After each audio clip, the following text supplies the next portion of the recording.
This is Newcap News with Michaela Henschel. Good evening. New occupational health and safety rules for farmers and ranches were announced today at the Alberta Legislature.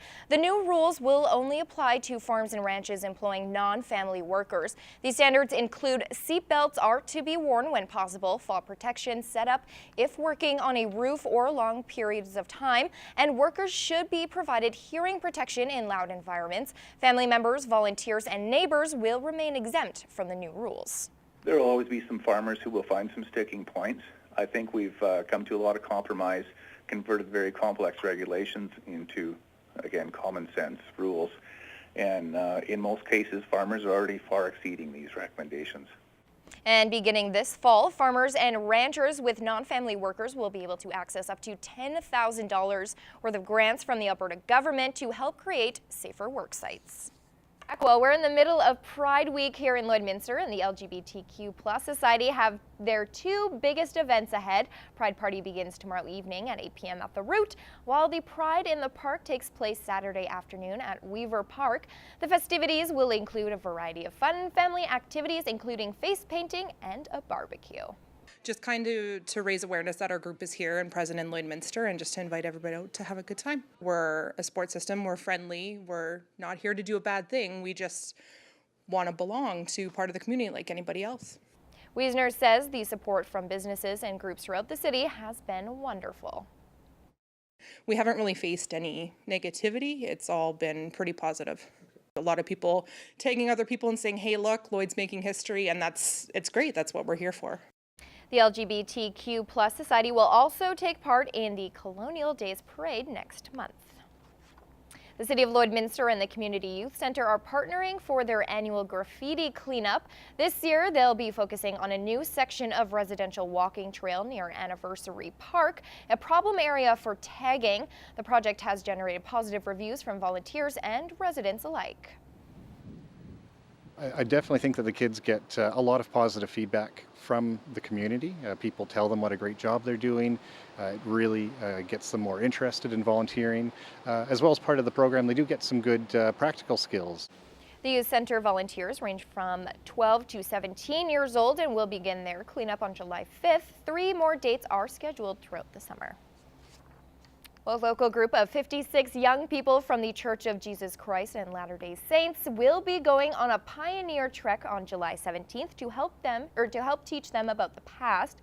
The group will join almost 150 youth from Northeast Alberta to trek through the Cold Lake area. We wake up super early and then we take down our tarp that we slept under and all of our sleeping stuff, and then we pack it into a bucket or a bag, and then we put it on our wagon, and then we start to walk. And I think one day we walked 15 kilometers pulling this hand cart. During the pioneer era, the Mormons had to go from the east to the west to get away from mobs who would kick them out of their area. This is a way for the youth to learn about their history. One night, a bunch of people came on horses and were kicking us out of our area. We had just set up our camp, and they came as like this huge mob, and they were like kicking us out of our area because that's some of the things that the pioneers went through. The trek goes from July 17th to the 21st.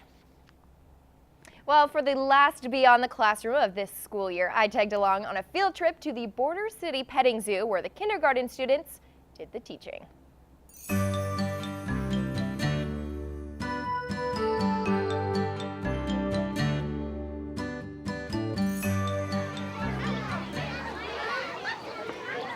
All right, I'm here at the Border City Petting Zoo with the kindergarten class at St. Thomas, and they're going to teach me a few things about animals, so let's go get schooled.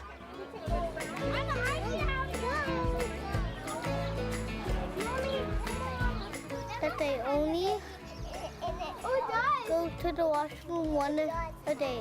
They only go to the bathroom once a day? Do you only go once a day?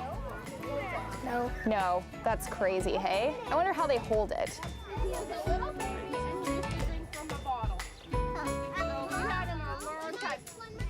Okay, so this is a 9-week-old timber wolf. So who can tell me about timber wolves? What do you know about timber wolves?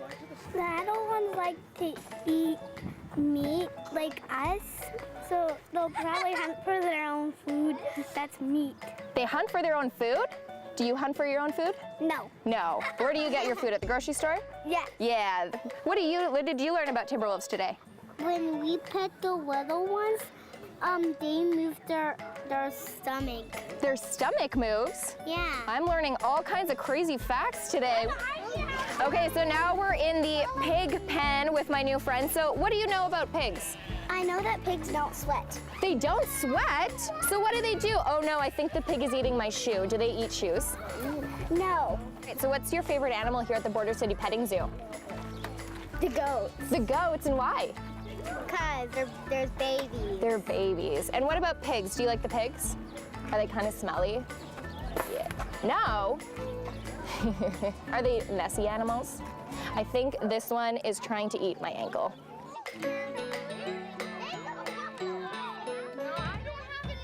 So now we're visiting the llamas, and what do you think about the llama? I know about llamas. They have, they live in the forest somewhere, and I don't. They live in the forest, hey? So if we just walk into the forest, are we gonna see some llamas? Yeah. Wow, that's pretty cool. And what do llamas eat? Dandelions. Dandelions, pretty nutritious, hey? Do you like dandelions? Yeah. Yeah, me too. All right, so you never know what you're gonna learn here at the Border City Petting Zoo. Apparently llamas live in the forest and pigs don't sweat. The more you know. That's it for me. I'm Michaela Henschel.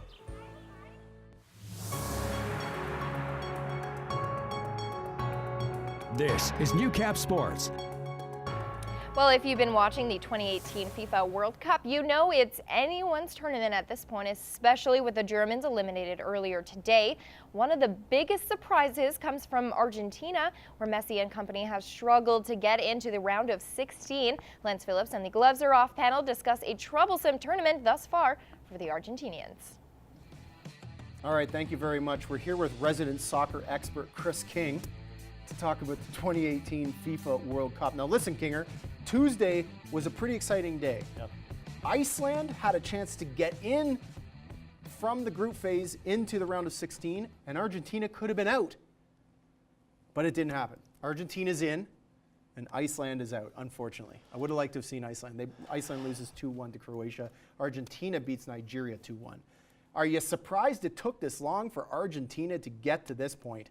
I am, because that's usually a talented squad. They have one of the best players in the world. Maybe the best player in the world. And they scored with 5 minutes left. It took them 5 minutes left to score that goal. That winning goal against Nigeria. Now, Lionel Messi has not been very good. You could make the case he has not been great this World Cup. These are the not defending champions. They're the finalists. Defending finalists, is that even a term? I don't know. Lost to Germany in the 2014 FIFA final. I am shocked. These guys could have been out, and I'm surprised at this point that I thought this is a team that maybe goes through the group phase undefeated. So and they struggled. I mean, that first match against Croatia, that was no joke. They were in tough. So one of those things that maybe this team played over their heads last year, maybe they're in over their heads this year, or maybe they're not playing their best soccer, they're not up to form to date, is one of the things that could happen. They're going to have a tough first round matchup. They could play France in the first round. It's going to be tough. Listen, and when we talk about Iceland real quick, this is Iceland's first World Cup. I believe Iceland scored 2 goals this World Cup. I mean, that's pretty impressive. You know, first goal in their World Cup in a draw. And that country, and they lose to Croatia. How big is that country? That's one of the smaller countries. Yeah, it's like there's like 20 people in it. Yeah. It's crazy. So, and all of them play on the soccer team. So for them to get in, that's amazing. Yeah, no, it's pretty impressive. All right, coming up in the Gloves Are Off tonight, we're talking Fat Kids Invitational Tournament and the drama surrounding a scorecard. We've also got Roberto Osuna. What's the suspension saying about him beating up his better half? That's all coming up in the Gloves Are Off tonight at 7 o'clock.